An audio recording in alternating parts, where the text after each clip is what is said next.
ये जो आपके सामने है ना, इसे कहते हैं जायफल।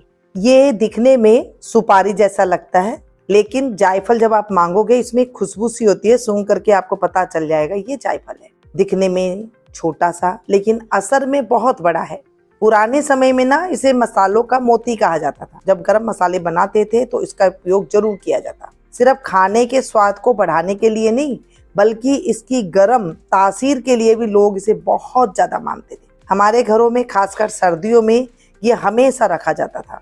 दादी नानी कहती थी जायफल में ऐसी ताकत है कि ये शरीर के अंदर की ठंडक को बाहर खींच देता है और जहां भी दर्द हो उसे आराम दे देता है। यहाँ तक कि बच्चों को सुलाने के लिए भी इसका उपयोग किया जाता था। कमर दर्द, घुटनों का दर्द या मौसम बदलने पर जोड़ों में अकड़न, सब में ये बहुत ज्यादा फायदेमंद मानी गई है। लेकिन इसका असली फायदा तब होता है जब इसे सही तरीके से इस्तेमाल हम लोग करेंगे। यूं ही रख देने से या सिर्फ कद्दूकस कर लेने से इसका पूरा असर नहीं आता है। जब ये सरसों के तेल में अच्छी तरह से पकता है तब ये अपना असली गुण छोड़ता है। वो तेल जब हल्का गुनगुना करके लगाया जाता है तो दर्द को ऐसे खींचता है कि कई बार तो तुरंत आराम ही महसूस होने लग जाता है। आज मैं आपको यही पुराना आजमाया हुआ तरीका दिखाने वाली हूँ जो पीढ़ियों से हमारे घरों में चलता आया है और जिसे हम सबसे रामबाण कहते हैं।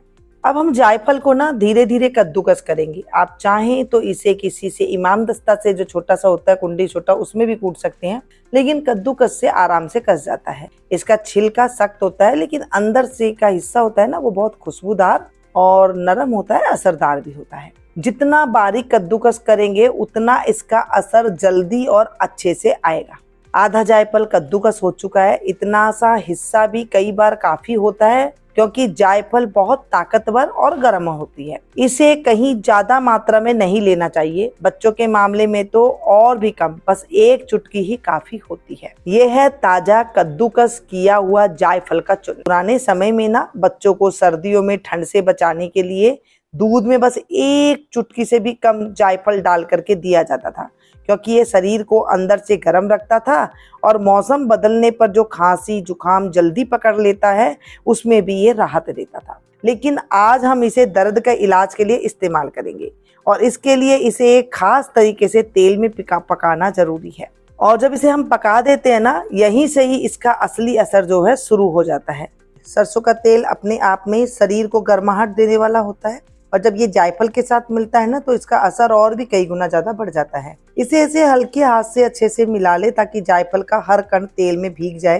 ये जरूरी है क्योंकि जायफल के अंदर जो नेचुरल ऑयल्स होते हैं ना, ये तेल में घुलकर ही अपना असली असर दिखा देते हैं। अब इसे गैस पर रखेंगे, लेकिन ध्यान रहे इसे ज्यादा गर्म नहीं करना है। अगर तवा गर्म है तो तवा पर रख लीजिए। 2 मिनट बाद जितना लगाने वाला हो जाए गर्माहट, बस इसे उतार लीजिएगा कि तेल हल्का सा गर्म हो जाए। बस जायफल की खुशबू उठने लगे और इसे रोक देना है।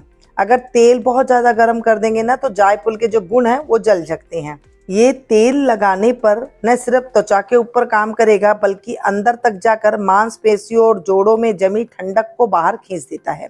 इसे लगाने का सबसे अच्छा तरीका है हल्का गुनगुना रहते हुए दर्द वाली जगह पर उंगलियों से धीरे धीरे मालिश करें। जहां पर भी आपके दर्द है, कमर में, नीचे मणके के पास है या ऊपर कमर में है, कहीं पर भी मर्जी है, इसे आप इस तरह से धीरे धीरे मालिश करते हुए लगा लीजिएगा और 8-10 घंटे के लिए छोड़ दीजिएगा।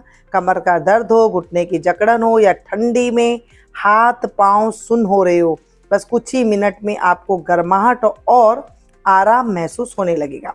ये नुस्खा ना हमारे पीढ़ियों से घरों में चलता आ रहा है और जो बिना किसी साइड इफेक्ट के दर्द को जड़ से मिटाने में मदद करता है। सर्दियों में या जब भी दर्द सताए इसे जरूर अपनाइएगा। पुराना तरीका है लेकिन असर इसका आज भी उतना ही है जितना पहले था।